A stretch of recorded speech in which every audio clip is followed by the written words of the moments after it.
अस्सलामुअलैकुम दोस्तों, मैं हूं डॉक्टर साजेक्स और आज मैं आपको अपने गेमिंग और एडिटिंग सिस्टम का टूर करवाऊंगा और इसमें लगे पार्ट्स का शॉर्ट रिव्यू दूंगा, जिसमें इन पार्ट्स को यूज़ करने की वजह और प्राइस दोनों शामिल हैं। इस सिस्टम को अब ऑलमोस्ट 2 साल हो चुके हैं और बहुत जल्द इसको अपग्रेड करने जा रहा हूं। तो अपग्रेडेशन से पहले मैंने सोचा कि एक बार आपको अपने सिस्टम से ज़रूर मिलवा दूँ। तो दोस्तों, ये इंटेल i7 8 जेन बेस्ड सिस्टम है, जिसके अंदर Intel i7 8700K processor installed है। ये प्रोसेसर 3.7 गीगाहर्ट्ज़ की बेस फ्रीक्वेंसी और 4.7 गीगाहर्ट्ज़ की बूस्ट क्लॉक के साथ है और जितने भी ग्राफिक्स कार्ड इसके साथ कपल किए हैं, मुझे कभी बॉटलनेक का मसला सामने नहीं आया। ये प्रोसेसर के वेरिएंट होने की वजह से इजीली 5 गीगाहर्ट्ज़ तक ओवरक्लॉक किया जा सकता है।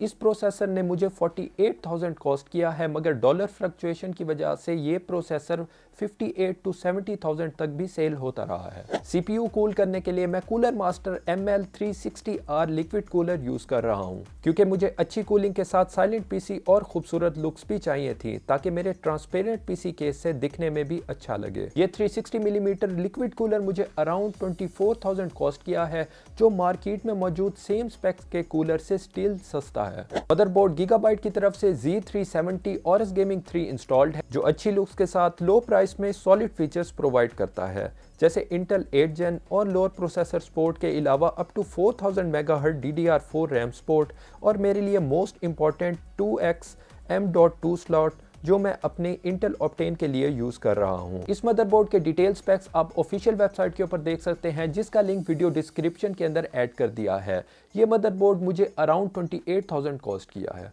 अब रैम्स की तरफ आते हैं तो ये XPG Dazzle 16GB 3000 megahertz rams हैं। इनकी रेड ब्रीदिंग LED इफेक्ट मुझे बहुत पसंद है। प्राइस में भी ये रैम्स 22,000 कॉस्ट की, जब DDR4 टेक्नोलॉजी न्यूली इंट्रोड्यूस करवाई गई थी और रैम्स के रेट्स आज से कंपेयर करें तो बहुत हाई थे। गेमिंग के लिए 16GB मेमोरी इनफ है, मगर अकॉर्डिंग टू एडोबी एडिटिंग के लिए 32GB मेमोरी रिकमेंडेड है। तो मैं in future additional 16GB memory purchase करने का प्लान बना चुका हूँ। सिस्टम स्टोरेज में Corsair Force 3 GT 250GB SSD only for Windows और बाकी प्रोग्राम्स के लिए SSHD इंस्टॉल्ड है, जिसे 32GB इंटेल ऑप्टेन मेमोरी से एक्सेलरेट किया हुआ है। इंटेल ऑप्टेन मेमोरी की डिटेल्स ऊपर लिंक पर क्लिक करके देख सकते हैं।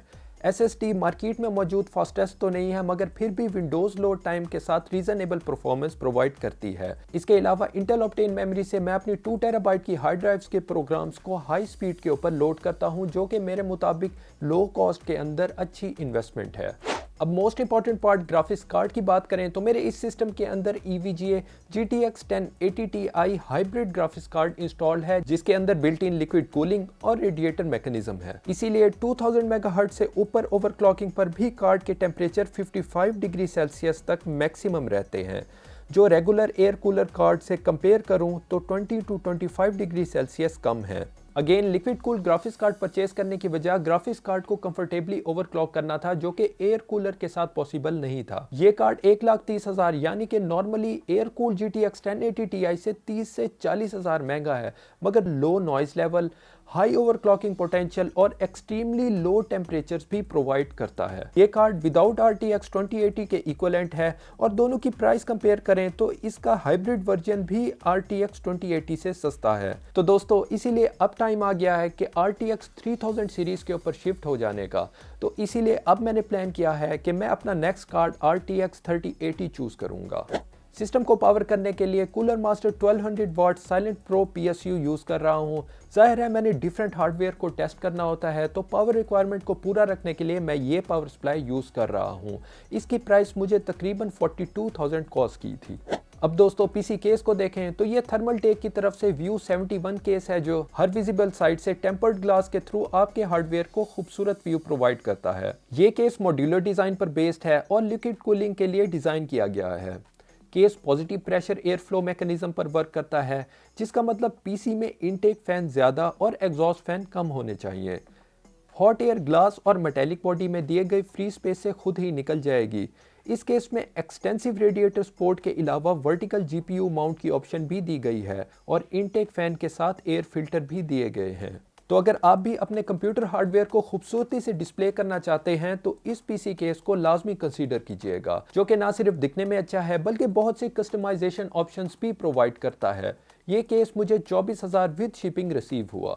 अब मैं अपने पीसी के सबसे ओवर प्राइस कंपोनेंट की बात करूंगा और वो है पीसी के कूलिंग फैंस। इस पीसी में 3 सेपरेट सीरीज के फैन यूज किए गए हैं, जिनके अंदर फ्रंट पर कोर्सेयर LL सीरीज के 3 फैंस, टॉप पर कोर्सेयर HD सीरीज के 3 फैंस और बॉटम और बैक के लिए कोर्सेयर ML सीरीज के फैंस शामिल हैं। ये सारे फैंस फुली कस्टमाइजेबल हैं और अपने पीसी थीम के लिहाज से इनकी लाइटिंग और स्पीड चेंज कर सकते हैं। इन फैंस के हाई प्राइस की रीजन इनकी एक्सटेंसिव लाइटिंग, कस्टमाइजेशन और एक्सट्रीमली साइलेंट ऑपरेशन है। ये 9 फैंस कलेक्टिवली मुझे 42,000 के कॉस्ट किए हैं, जो कि नो डाउट ओवर प्राइस्ड हैं, मगर पीसी को कस्टमाइज्ड लुक देने के लिए आइडियल भी हैं। अब जल्दी से डिस्प्ले की तरफ जाते हैं तो मैं अपने सिस्टम के साथ Alienware AW3418DW ultra wide display use कर रहा हूं, जो 3440 बाय 1440 पिक्सल रेजोल्यूशन के साथ 120 हर्ट्ज रिफ्रेश रेट प्रोवाइड करती है, जो मेरी गेमिंग और एडिटिंग रिक्वायरमेंट्स के लिहाज से आइडियल स्पेक्स में है। ये डिस्प्ले G-Sync टेक्नोलॉजी के साथ है, जो मेरे GTX 1080 Ti के साथ स्क्रीन टीयरिंग इफेक्ट एलिमिनेट करती है। इस स्क्रीन की कॉस्ट 1.5 लाख है। कीबोर्ड में Razer Black Widow V2 use कर रहा हूँ, जो कि एज अ गिफ्ट रिसीव हुआ था, जबकि mouse Fantech crypto gaming mouse है, जो इन एक्सपेंसिव होने के साथ कंफर्टेबल और ऑलमोस्ट सारी गेमिंग फीचर्स प्रोवाइड करता है। इस माउस का कंप्लीट रिव्यू ऊपर लिंक पर क्लिक करके देख सकते हैं। Mouse pad steel series QC के थिन यूज कर रहा हूं, जो वॉशेबल है और गेम्स में हाई एक्यूरेसी प्रोवाइड करता है। इसके अलावा कैजुअल गेम्स के लिए Xbox One का कंट्रोलर मैं यूज करता हूं, जो कि पीसी के साथ ब्लूटूथ के थ्रू कनेक्ट करता हूं और ये मुझे 7,500 की प्राइस के अंदर मिला था। हेडसेट अगेन कोर्सेयर की तरफ से Void RGB 7.1 है, जो रिफर्बिश्ड परचेज किया था, जो 5,500 की काफी कम प्राइस में मुझे मिला था। इस हेडसेट का कंप्लीट रिव्यू भी हम इस चैनल के ऊपर कर चुके हैं, जो आप ऊपर लिंक पर क्लिक करके देख सकते हैं। इसके अलावा करंटली स्टैंडर्ड ऑफिस चेयर और टेबल यूज कर रहा हूं, जिसके अंदर चेयर को in future proper gaming chair से रिप्लेस करूंगा। इस टोटल सिस्टम की प्राइस इंक्लूडिंग CPU और पेरिफेरल्स तकरीबन 6 लाख बनती है, जो कि जाहिर है अगर मैं परफॉर्मेंस के ऊपर फोकस करता तो इससे भी हाई स्पेक का सिस्टम रेडी हो सकता था, मगर पर्सनली मुझे अच्छी परफॉर्मेंस और लुक्स में एक बैलेंस सिस्टम रिक्वायर्ड था। तो दोस्तों अब तक के लिए बस इतना ही। कमेंट सेक्शन में अपनी राय देना ना भूलिएगा। अगर वीडियो पसंद आई है तो लाइक करें और चैनल को सब्सक्राइब करना ना भूलिएगा। मजीद वीडियोस में आप सबसे दोबारा मुलाकात होगी, तब तक के लिए खुदा हाफिज।